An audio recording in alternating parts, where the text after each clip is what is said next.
усмон давлатзода директори корхонаи воҳиди давлатии хоҷагии манзили коммуналӣ зимни нишасти матбуотӣ иттилоъ дод ки соли сипаришуда дар шаҳру ноҳияҳо ва деҳоти ҷумҳурӣ ба истифодабарандагон ба маблағи беш аз 207,8 миллион сомонӣ хизмати гуногуни коммуналӣ расонда шудааст. дар ин давра аз тарафи корхона ба суратҳисоби мақомоти андози шаҳру ноҳияҳо ва деҳоти ҷумҳурӣ аз рӯи ҳамаи намуди андозҳо 47 миллиону 130 ҳазор сомонӣ ворид гардид.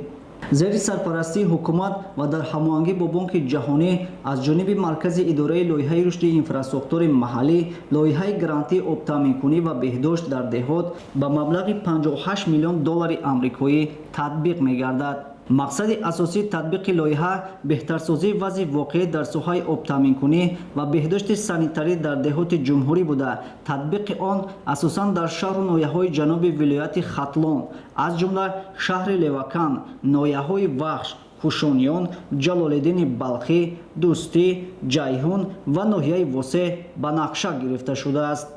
мавриди зикр аст ки дар доираи татбиқи лоиҳа моҳи октябри соли гузашта бо иштироки асосгузори сулҳу ваҳдати миллӣ пешвои миллат президенти ҷумҳурии тоҷикистон муҳтарам эмомалӣ раҳмон дар деҳаи тозқалъаи ҷамоати деҳотӣ ба номи миралӣ маҳмадалиеви ноҳияи восеъ пойгоҳи обкашӣ мавриди баҳрабардорӣ қарор гирифт ки дар натиҷа 40 деҳаи ноҳияи мазкур бо фарогирии 155 ҳазор аҳолии деҳот бо оби тозаи нӯшиданӣ